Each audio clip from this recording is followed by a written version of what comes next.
भगवान के विभिन्न अवतारों की कथा तथा पतिव्रता महात्म्य में ब्राह्मण पत्नी अनुसूया एवं भगवती सीता के पतिव्रत का आख्यान।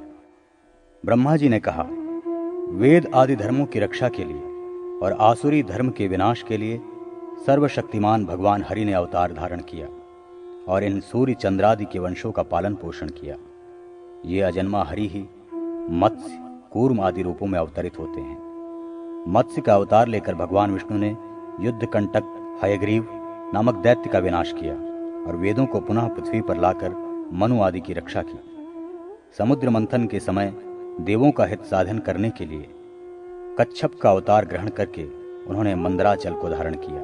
क्षीर सागर के मंथन के समय अमृत से परिपूर्ण कमंडल को लिए हुए धन्वंतरी वैद्य के रूप में समुद्र से वे ही प्रकट हुए। उन्हीं के द्वारा सुश्रुत को अष्टांग आयुर्वेद की शिक्षा दी गई। उन श्री हरि ने स्त्री यानी मोहिनी का रूप धारण करके देवों को अमृत का पान कराया। वराह का अवतार लेकर उन्होंने हिरण्याक्ष को मारा। उसके अधिकार से पृथ्वी को छीनकर पुनः स्थापित किया और देवताओं की रक्षा की। तदनंतर नरसिंह रूप में इन्होंने हिरण्यकश्यपु तथा अन्य दैत्यों का विनाश कर वैदिक धर्म का पालन किया। तत्पश्चात इस संपूर्ण संसार के स्वामी उन विष्णु ने जमदग्नि से परशुराम का अवतार लेकर 21 बार पृथ्वी को क्षत्रिय जाति से रहित किया था। कृतवीर्य के पुत्र कार्तवीर्य सहस्रार्जुन को युद्ध में मार करके इन्हीं भगवान परशुराम ने यज्ञानुष्ठान में उसके संपूर्ण राज्य का आधिपत्य महर्षि कश्यप को सौंप दिया और स्वयं महाबाहु महेंद्रगिरी पर जाकर तप में स्थित हो गए। इसके बाद दुष्टों का मर्दन करने वाले भगवान विष्णु राम आदि 4 स्वरूपों में राजा दशरथ के पुत्र के रूप में अवतीर्ण हुए। इनके नाम राम, भरत, लक्ष्मण और शत्रुघ्न हैं। राम की पत्नी जानकी हुई। पिता के वचन को सत्य करने के लिए तथा माता कैकेयी के हित की रक्षा करते हुए राम ने अयोध्या का राज वैभव त्याग कर श्रृंगवेरपुर, चित्रकूट तथा दंडकारण्य में निवास किया। तदनंतर वहीं पर शूर्पणखा की नाक कटवाकर उसके भाई खर तथा दूषण नामक 2 राक्षसों को मारा। तत्पश्चात जानकी का अपहरण करने वाले दैत्याधिपति रावण का वध कर उसके छोटे भाई विभीषण को लंकापुरी में राक्षसों के राजा के रूप में अभिषिक्त किया। उसके बाद अपने मुख्य सहयोगी सुग्रीव तथा हनुमान आदि के साथ पुष्पक विमान पर आरूढ़ होकर पतिपरायण सीता एवं लक्ष्मण के साथ वे अपनी पुरी अयोध्या आ गए। यहाँ उन्होंने राज्य सिंहासन प्राप्त कर देवताओं, ऋषियों, ब्राह्मणों तथा प्रजा का पालन किया। उन्होंने धर्म की भली भांति रक्षा की। अश्वमेधादि अनेक यज्ञों का अनुष्ठान किया। भगवती सीता ने राजा राम के साथ सुखपूर्वक रमण किया।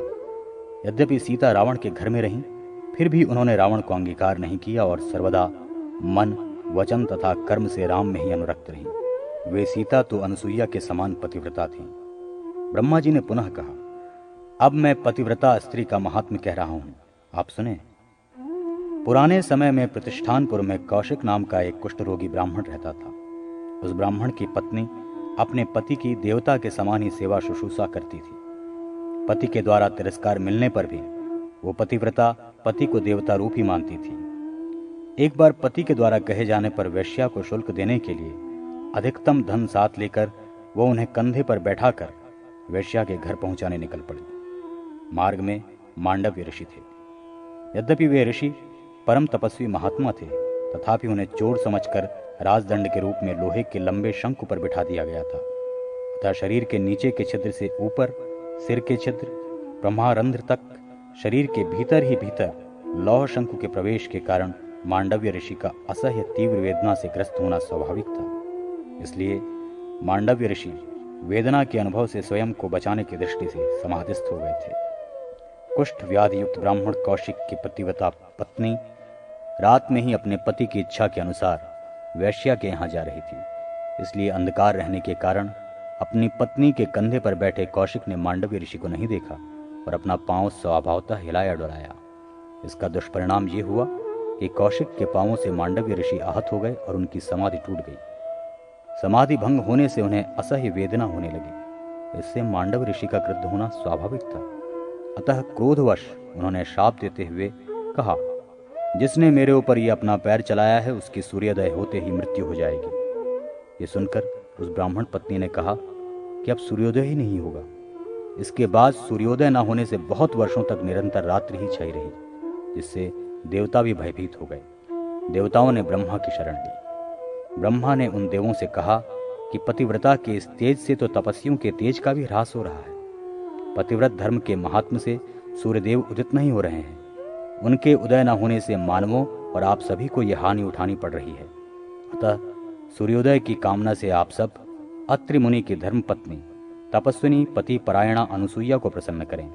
वे ही सूर्योदय करा के पतिव्रता ब्राह्मणी के पति को भी जीवित कर सकती हैं। ब्रह्मा जी के कथनानुसार अनुसुईया की शरण में जाकर देवताओं ने उनकी प्रार्थना की। देवताओं की प्रार्थना से अनुसुईया प्रसन्न हो गई। अपने तपह प्रभाव से सूर्योदय करा के उन्होंने ब्राह्मणी के पति कौशिक को जीवित कर दिया। इन महातपस्विनी पतिव्रता की अपेक्षा सीता और अधिक पति परायणा थी। रामचरित वर्णन, रामायण की कथा। ब्रह्मा जी ने कहा, अब मैं रामायण का वर्णन करता हूं, जिसके श्रवण मात्र से समस्त पापों का विनाश हो जाता है। भगवान विष्णु के नाभि कमल से ब्रह्मा की उत्पत्ति हुई। ब्रह्मा से मरीचि, मरीचि से कश्यप, कश्यप से सूर्य, सूर्य से वैवस्वत मनु हुए, वैवस्वत मनु से इक्ष्वाकु हुए। इन्हीं इक्ष्वाकु के वंश में रघु का जन्म हुआ। रघु के पुत्र अज से दशरथ नामक महाप्रतापी राजा ने जन्म लिया। उनके महान बल और पराक्रम वाले 4 पुत्र हुए। कौसल्या से राम, कैकेयी से भरत और सुमित्रा से लक्ष्मण तथा शत्रुघ्न का जन्म हुआ। माता पिता के भक्त श्री राम ने महामुनि विश्वामित्र से अस्त्र शस्त्र की शिक्षा प्राप्त कर ताड़का नामक यक्षिणी का विनाश किया। विश्वामित्र के यज्ञ में बलशाली राम के द्वारा ही सुबाहु नामक राक्षस मारा गया। जनकराज के यज्ञ स्थल में पहुंचकर उन्होंने जानकी का पाणी ग्रहण किया। वीर लक्ष्मण ने उर्मिला, भरत ने कुशध्वज की पुत्री मांडवी तथा शत्रुघ्न ने कीर्तिमती का पाणी ग्रहण किया। ये महाराज कुशध्वज की पुत्री थी। विवाह के पश्चात अयोध्या में जाकर चारों भाई पिता के साथ रहने लगे। भरत और शत्रुघ्न अपने मामा युधाजित के यहाँ चले गए। उन दोनों के ननिहाल जाने के बाद नृपश्रेष्ठ महाराज दशरथ राम को राज्य देने के लिए उद्यत हुए। उसी समय कैकेयी ने राम को 14 वर्ष वन में रहने का दशरथ जी से वर मांग लिया। अतः लक्ष्मण और सीता सहित मर्यादा पुरुषोत्तम श्री राम पिता के हित की रक्षा के लिए राज्य को तृणवत त्याग कर श्रृंगवेरपुर चले गए। वहां पर रथ का भी परित्याग कर वे सभी प्रयाग गए और वहां से चित्रकूट में जाकर रहने लगे। इधर राम के वियोग से दुखित महाराज दशरथ शरीर का परित्याग कर स्वर्ग पधार गए। मामा के घर से आकर भरत ने पिता का अंतिम संस्कार किया। तदनंतर वे दल बल के साथ राम के पास पहुंचे। उन्होंने विनम्रता पूर्वक अपने ज्येष्ठ भ्राता श्री राम से कहा, हे महामते, आप अयोध्या लौट चलें और वहां का राज्य करें। राम ने राज्य के प्रति अनिच्छा प्रकट कर दी और भरत को अपनी पादुका देकर राज्य की रक्षा के लिए वापस अयोध्या भेज दिया।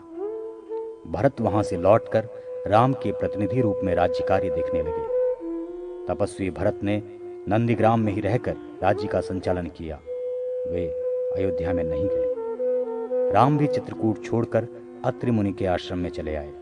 तदनंतर वहां उन्होंने सुतीक्ष्ण और अगस्त्य मुनि के आश्रम में जाकर उन्हें प्रणाम किया और उसके बाद वे दंडकारण्य चले गए। वहां उन सभी का भक्षण करने के लिए शूर्पणखा नाम की एक राक्षसी आ धमकी। अतः रामचंद्र ने नाक कान कटवा कर उस राक्षसी को वहां से भगा दिया। उसने जाकर खर दूषण तथा त्रिशिरा नाम के राक्षसों को युद्ध के लिए प्रेरित किया। 14,000 राक्षसों की सेना लेकर उन लोगों ने राम पर आक्रमण कर दिया। राम ने अपने बाणों से उन राक्षसों को यमपुर भेज दिया। राक्षसी शूर्पणखा से प्रेरित रावण सीता का हरण करने के लिए वहां त्रिदंडी सन्यासी का वेश धरकर मृगरूपधारी मारीच की अगुवाई में आ पहुंचा। मृग का चर्म प्राप्त करने के लिए सीता से प्रेरित राम ने मारीच को मार डाला। मरते समय उसने कहा, हा सीते, हा लक्ष्मण, ऐसा कहा। इसके बाद सीता की सुरक्षा में लगे लक्ष्मण भी सीता के कहने पर वहां जा पहुंचे। लक्ष्मण को देखकर राम ने कहा, यह निश्चित ही राक्षसी माया है, सीता का हरण अवश्य हो गया होगा। इसी बीच बलि रावण अवसर पाकर अंक में सीता को लेकर जटायु को क्षत विक्षत कर लंका चला गया। वहां पहुंचकर उसने राक्षसियों की निगरानी में सीता को अशोक वृक्ष की छाया में ठहरा दिया। राम ने आकर पर्णशाला को सूनी देखा। वे अत्यंत दुखित हो उठे। उसके बाद वे सीता की खोज में निकल पड़े। मार्ग में उन्होंने जटायु का अंतिम संस्कार किया और उसी के कहने से वे दक्षिण दिशा की ओर चल पड़े। उस दिशा में आगे बढ़ने पर सुग्रीव के साथ राम की मित्रता हुई। उन्होंने अपने तीक्ष्ण बाण से 7 ताल वृक्षों का भेदन किया तथा बाली को मारकर किष्किंधा में रहने वाले वानरों के राजा के रूप में सुग्रीव को अभिषिक्त किया और स्वयं जाकर तृष्यमुख पर्वत पर निवास करने लगे। सुग्रीव ने पर्वताकार शरीर वाले उत्साह से भरे हुए वानरों को सीता की खोज में पूर्वादि दिशाओं में भेजा। वे सभी वानर जो पूर्व, पश्चिम और उत्तर की दिशाओं में गए थे खाली हाथ वापस लौट आए, किंतु जो लोग दक्षिण दिशा में गए थे उन्होंने वन, पर्वत, द्वीप तथा नदियों के तटों को खोज डाला, पर जानकी का कुछ भी पता न चल सका। अंत में हताश होकर उन सब ने मरने का निश्चय किया। संपत्ति के वचन से सीता की जानकारी प्राप्त करके कपिश्रेष्ठ हनुमान जी ने शतयोजन विस्तृत समुद्र को लांघकर लंका में अशोक वाटिका के अंदर रह रही सीता का दर्शन किया, जिनका तिरस्कार राक्षसियों और रावण स्वयं करता था। इन सबके द्वारा बारंबार ये कहा जा रहा था कि तुम रावण की पत्नी बन जाओ, किंतु वे हृदय में सदैव राम का ही चिंतन करती थी। हनुमान ने सीता को कौसल्यानंदन राम के द्वारा दी गई अंगूठी देकर अपना परिचय देते हुए कहा कि हे मैथिली, मैं श्री राम का दूत हूँ। अब आप दुख न करें, आप मुझे कोई अपना चिन्ह विशेष दें जिससे भगवान श्री राम आपको समझ सकें। हनुमान का ये वचन सुनकर सीता ने अपना चूड़ामणि उतार कर दे दिया और कहा कि हे कपिराज, राम जितना ही शीघ्र हो सके उतना ही शीघ्र मुझको यहाँ से ले चलें, ऐसा आप उनसे कहिएगा। हनुमान ने कहा कि ऐसा ही होगा। तदनंतर वे उस दिव्य अशोक वन को विध्वंस करने लगे। उसे विनष्ट कर उन्होंने रावण के पुत्र अक्ष तथा अन्य राक्षसों को मार डाला और स्वयं मेघनाद के पाश में बंदी भी बन गए। रावण को देखकर हनुमान ने कहा कि हे रावण, मैं श्री राम का दूत हनुमान हूं, आप राम को सीता लौटा दें। ये सुनकर रावण क्रुद्ध हो गया। उसने उनकी पूंछ में आग लगा दी। महाबली हनुमान ने उस जलती हुई पूंछ से लंका को जला डाला। वे पुनः राम के पास लौट आए और बताया कि मैंने सीता माता को देखा। तदनंतर हनुमान जी ने सीता द्वारा दिया गया चूड़ामणि उन्हें दिया। इसके बाद सुग्रीव, हनुमान, अंगद तथा लक्ष्मण के साथ राम लंकापुरी में जा पहुंचे। रावण का भाई विभीषण भी राम की शरण में आ गया। श्री राम ने उसे लंका के राजपथ पर अभिषिक्त कर दिया। राम ने नल के द्वारा सेतु का निर्माण कराकर समुद्र को पार किया था। सुवेल पर्वत पर उपस्थित होकर उन्होंने लंकापुरी को देखा। तदनंतर नील, अंगद, नलादि मुख्य वानरों तथा धूम्राक्ष, वीरेंद्र तथा ऋक्षपति, जाम्बवान, मैंद, द्विविद आदि मुख्य वीरों ने लंकापुरी को नष्ट कर डाला। विशाल शरीर वाले काले काले पहाड़ के समान राक्षसों को अपनी वानरी सेना के साथ राम लक्ष्मण ने मार गिराया। विद्युज्य, धूम्राक्ष, देवांतक, नरांतक, महोदर, महापार्श, महाबल, अतिकाय, कुंभ, निकुंभ, मत, मकराक्ष, अकंपन, प्रहस्त, उन्मत्त, कुंभकर्ण तथा मेघनाद को अस्त्रादि से राम लक्ष्मण ने काट डाला। तदनंतर उन महापराक्रमी श्री राम ने 20 भुजाओं के समूह को छिन्न भिन्न करके रावण को भी धराशायी कर दिया। उसके बाद अग्नि में प्रविष्ट होकर अपनी शुद्धता को प्रमाणित की हुई सीता के साथ लक्ष्मण एवं वानरों से युक्त राम पुष्पक विमान में बैठकर अपनी श्रेष्ठतम नगरी अयोध्या लौट आए। वहां पर राज सिंहासन प्राप्त कर उन्होंने प्रजा का पुत्रवत पालन करते हुए राज्य किया। 10 अश्वमेध यज्ञों का अनुष्ठान करके राम ने गया तीर्थ में पितरों को विधिवत पिंडदान दिया और ब्राह्मणों को विभिन्न प्रकार का दान देकर कुश और लव को राज्य सिंहासन सौंप दिया। राम ने 11,000 वर्ष तक राज्य किया। शत्रुघ्न ने लवण नामक दैत्य का विनाश किया। भरत के द्वारा शैलूष नामक गंधर्व मारे गए। इसके पश्चात उन सभी ने अगस्त्यादि मुनियों को प्रणाम करके उनसे राक्षसों की उत्पत्ति की कथा सुनी। तदनंतर अपने अवतार का प्रयोजन पूर्ण करके भगवान श्री राम अयोध्या में रहने वाले प्रजा के साथ स्वर्गलोक को चले गए।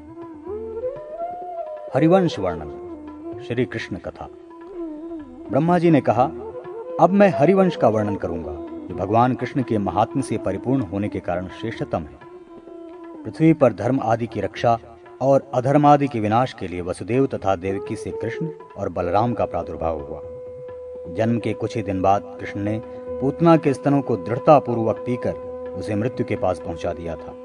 तदनंतर शकट को बाल क्रीड़ा में उलटकर सभी को विस्मित करते हुए इन्होंने यमलार्जुन उद्धार, काली नाग दमन, धेनुकासुर वध, गोवर्धन धारण आदि अनेक लीलाएं की और इंद्र द्वारा पूजित होकर पृथ्वी को भार से विमुक्त किया तथा अर्जुन की रक्षा के लिए प्रतिज्ञा की। इनके द्वारा अरिष्टासुर आदि अनेक बलवान शत्रु मारे गए। उन्होंने केशी नामक दैत्य का वध किया तथा गोपों को संतुष्ट किया। उसके बाद चाणूर और मुष्टिक नामक मल्लू इनके द्वारा ही पराजित हुए। ऊंचे मंच पर अवस्थित कंस को वहां से नीचे पटक कर इन्होंने ही मारा था। श्री कृष्ण की रुक्मिणी, सत्यभामा आदि 8 प्रधान पत्नियां थीं। इनके अतिरिक्त महात्मा श्री कृष्ण की 16,000 अन्य स्त्रियां थीं। उन स्त्रियों से उत्पन्न हुए पुत्र पौत्रों की संख्या सैकड़ों हजारों में थी। रुक्मिणी के गर्भ से प्रद्युम्न उत्पन्न हुए, जिन्होंने शंबरासुर का वध किया। इनके पुत्र अनिरुद्ध हुए, जो बाणासुर की पुत्री उषा के पति थे। अनिरुद्ध के विवाह में कृष्ण और शंकर का महाभयंकर युद्ध हुआ और इसी युद्ध में 1000 भुजाओं वाले बाणासुर की 2 भुजाओं को छोड़कर शेष सभी भुजाएं कृष्ण के द्वारा काट डाली गई। नरकासुर का वध इन्हीं महात्मा श्री कृष्ण ने किया था। नंदन वन से बलात् पारिजात वृक्ष सत्यभामा के लिए ये ही उखाड़ कर लाए थे। बल नामक दैत्य, शिशुपाल नामक राजा तथा द्विविद नामक बंदर का वध इन्हीं के द्वारा हुआ था। अनिरुद्ध से वज्र नाम का पुत्र हुआ। कृष्ण के स्वर्गारोहण के पश्चात वही इस वंश का राजा बना था। सांदीपनी नामक मुनि कृष्ण के गुरु थे। कृष्ण ने ही गुरु सांदीपनी के पुत्र प्राप्ति की अभिलाषा को पूर्ण किया था। मथुरा में उग्रसेन और देवताओं की रक्षा इन्होंने ही की थी। महाभारत की कथा एवं बुद्ध आदि अवतारों की कथा का वर्णन।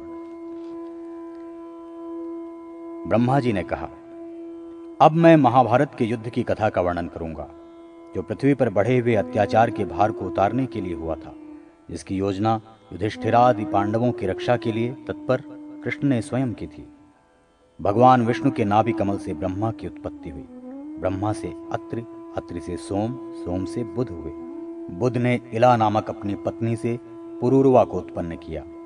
पुरूरवा से आयु, आयु से ययाति और ययाति के वंश में भरत, कुरु तथा शंतनु हुए। राजा शंतनु की पत्नी गंगा से भीष्म हुए।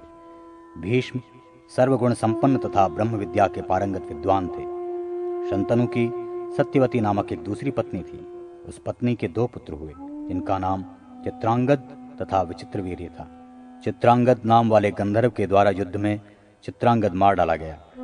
विचित्रवीर्य का विवाह काशीराज की पुत्री अंबिका और अंबालिका के साथ हुआ। विचित्रवीर्य भी निसंतान ही मर गए थे। अतः व्यास से उनके 2 क्षेत्रज पुत्रों, अंबिका के गर्भ से धृतराष्ट्र तथा अंबालिका के गर्भ से पांडु का जन्म हुआ। उन्हीं व्यास के द्वारा दासी के गर्भ से विदुर का जन्म हुआ। धृतराष्ट्र के गांधारी से 100 पराक्रमी पुत्र हुए, जिनमें दुर्योधन सबसे बड़ा था। पांडु पत्नी कुंती और माद्री से 5 पुत्रों का जन्म हुआ। युधिष्ठिर, भीमसेन, अर्जुन, नकुल तथा सहदेव, ये 5 पुत्र बड़े ही बलवान और पराक्रमशाली थे। दैववशात कौरव और पांडवों में वैर भाव उत्पन्न हो गया।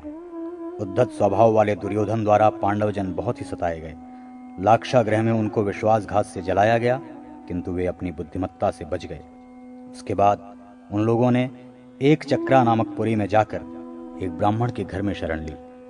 वहां रहते हुए उन सभी ने बक नामक राक्षस का संहार किया। तदनंतर पांचाल नगर में हो रहे द्रौपदी के स्वयंवर को जानकर वे सभी वहां पहुंचे। वहां अपने पराक्रम का परिचय देकर उन पांडवों ने द्रौपदी को पत्नी के रूप में प्राप्त किया। इसके बाद द्रोणाचार्य और भीष्म की अनुमति से धृतराष्ट्र ने पांडवों को अपने पास बुला लिया और आधा राज्य उन्हें दे दिया। आधा राज्य प्राप्त करने के पश्चात इंद्रप्रस्थ नामक एक सुंदर नगरी में रहकर वे राज्य करने लगे। उन तपस्वी पांडवों ने वहां पर एक सभा मंडप का निर्माण करके राजसूय यज्ञ का अनुष्ठान किया। तत्पश्चात मुरारी भगवान वासुदेव की अनुमति से ही द्वारकापुरी में जाकर अर्जुन ने उनकी बहन सुभद्रा का पाणी ग्रहण किया। उन्होंने अग्निदेव से नंदिघोष नामक दिव्य रथ, तीनों लोकों में प्रसिद्ध गांडीव नाम का श्रेष्ठतम दिव्य धनुष, अविनाशी बाण तथा अभेद कवच प्राप्त हुआ। उसी धनुष से कृष्ण के सहचर वीर अर्जुन ने अग्नि को खांडव वन में संतुष्ट किया था। दिग्विजय में देश देशांतर के राजाओं को जीतकर उनसे प्राप्त रत्न राशि लाकर उन्होंने अपने नीतिपरायण ज्येष्ठ भ्राता युधिष्ठिर को सौंप दी। भाइयों के साथ धर्मराज युधिष्ठिर, कर्ण, दुशासन और शकुनी के मन में स्थित पापी दुर्योधन के द्वारा द्यूत क्रीड़ा के मायाजाल में जीत लिए गए। उसके बाद 12 वर्षों तक उन्हें वन में महान कष्ट उठाना पड़ा। तदनंतर धौम्य ऋषि तथा अन्य मुनियों के साथ द्रौपदी सहित वे 5 पांडव विराटनगर गए और गुप्त रूप से वहां रहने लगे। 1 वर्ष तक वहां रहकर दुर्योधन द्वारा हरण की जाती हुई इकाइयों का प्रत्याहरण करके अर्थात वापस लौटाकर वे अपने राज्य में जा पहुंचे। सम्मान पूर्वक दुर्योधन से उन्होंने अपने आधे राज्य के हिस्से के रूप में 5 गांव मांगे, किंतु दुर्योधन से वे भी प्राप्त न हो सके। अतः कुरुक्षेत्र के मैदान में उन वीरों को युद्ध करना पड़ा। उसमें पांडवों की ओर से 7 दिव्य अक्षौहिणी सेना थी और दुर्योधनादि 11 अक्षौहिणी सेना से युक्त थे। यह युद्ध देवासुर संग्राम के समान महाभयंकर हुआ था। सबसे पहले दुर्योधन की सेना के सेनापति भीष्म हुए और पांडवों का सेनापति शिखंडी बना। उन दोनों के बीच में शस्त्र से शस्त्र तथा बाण से बाण भिड़ गए। 10 दिनों तक महाभयंकर युद्ध होता रहा। शिखंडी और अर्जुन के सैकड़ों बाणों में बिंधकर भीष्म धाराशायी हो गए, किंतु इच्छा मृत्यु का वरदान होने से भीष्म की उस समय मृत्यु नहीं हुई। जब सूर्य उत्तरायण में आ गए तब धर्म संबंधित विभिन्न उपदेश देकर उन्होंने अपने पितरों का तर्पण किया और भगवान गदाधर का ध्यान करते हुए अंत में वे उस परम पद को प्राप्त हुए जहां पर आनंद ही आनंद है और जो निर्मल आत्माओं के लिए मुक्ति का स्थान है। तदनंतर सेनापति के पद पर द्रोणाचार्य आसीन हुए। उनका युद्ध पांडव सेनापति धृष्टद्युम्न के साथ हुआ। यह परम दारुण युद्ध 5 दिनों तक चलता रहा। जितने भी राजा उस युद्ध में सम्मिलित हुए वे सभी अर्जुन के द्वारा मारे गए। पुत्र शोक का समाचार सुनकर द्रोणाचार्य उस शोक के सागर में डूबकर मर गए। इसके बाद वीर अर्जुन से लड़ने के लिए कर्ण युद्ध भूमि में आया। 2 दिनों तक महाभयानक युद्ध करके वो भी उनके द्वारा प्रयुक्त अस्त्रों से न बच सका। तत्पश्चात शल्य धर्मराज से युद्ध करने के लिए गया। अपराह्न काल होने के पूर्व ही धर्मराज के तीक्ष्ण बाणों से वो भी चल बसा। तदनंतर कालांतक यमराज के समान क्रुद्ध दुर्योधन गदा लेकर भीमसेन को मारने के लिए दौड़ा, किंतु वीर भीमसेन ने अपनी गदा से उसे गिरा दिया। उसके बाद द्रोण पुत्र अश्वत्थामा ने रात्रि में सोई हुई पांडवों की सेना पर आक्रमण कर दिया। अपने पिता के वध का स्मरण करके उसने बड़ी ही बहादुरी से बहुतों को मौत के घाट उतार दिया। धृष्टद्युम्न का वध करके उसने द्रौपदी के पुत्रों को भी मार डाला। इस प्रकार पुत्रों का वध होने से दुखित एवं रोती हुई द्रौपदी को देखकर अर्जुन ने अश्वत्थामा को परास्त कर ऐशिक नामक अस्त्र से उसके शिरोमणि को निकाल लिया।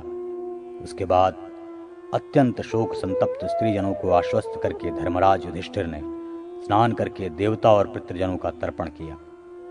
तत्पश्चात भीष्म के द्वारा दिए गए सदुपदेशों से आश्वस्त महात्मा युधिष्ठिर पुनः राज्य कार्य में लग गए।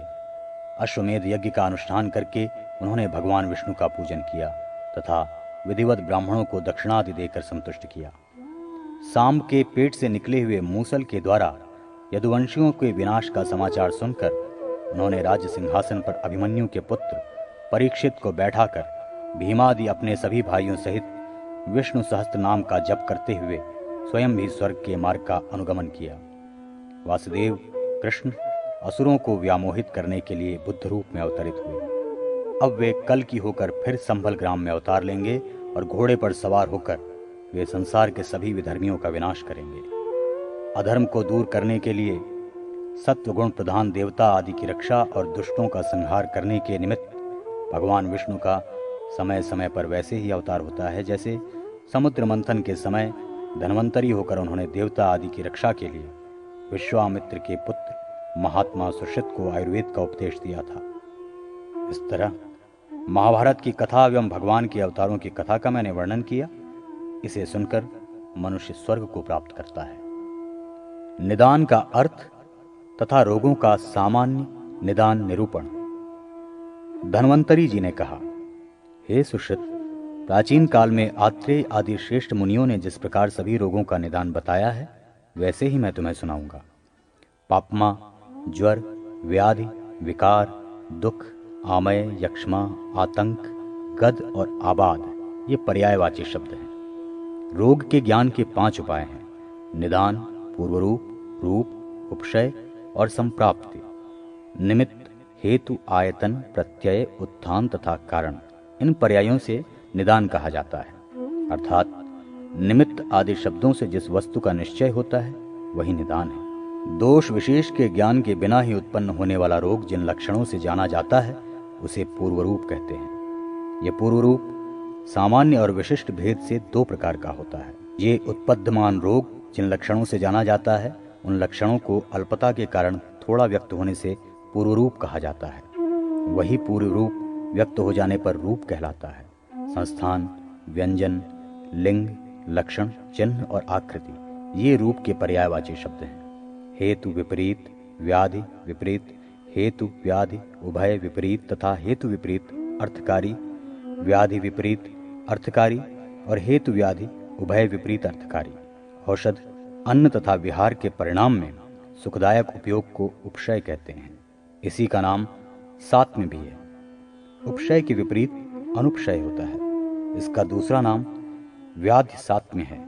दोष जिस प्रकार निदानों से दूषित होकर विसर्पण करते हुए रोग को उत्पन्न करता है उसे संप्राप्ति कहा जाता है। उसके पर्यायवाची शब्द हैं जाति तथा आगति।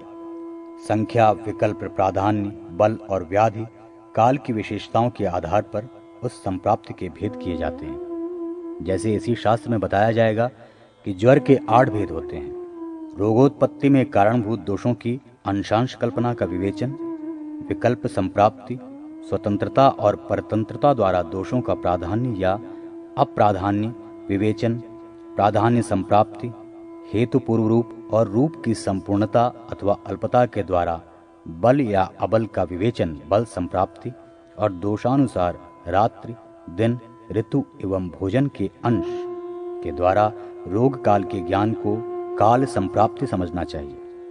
इस प्रकार निदान के सामान्य अभिध्येयों का निरूपण किया गया है। संप्रति उनका विस्तार से वर्णन किया जाएगा। सभी रोगों के मूल कारण कुपित दोष ही हैं, किंतु दोष प्रकोप का भी कारण अनेक प्रकार के अहितकर पदार्थों का सेवन है। ये अहित सेवन 3 प्रकार का होता है। इन 3 योगों को पहले बताया जा चुका है।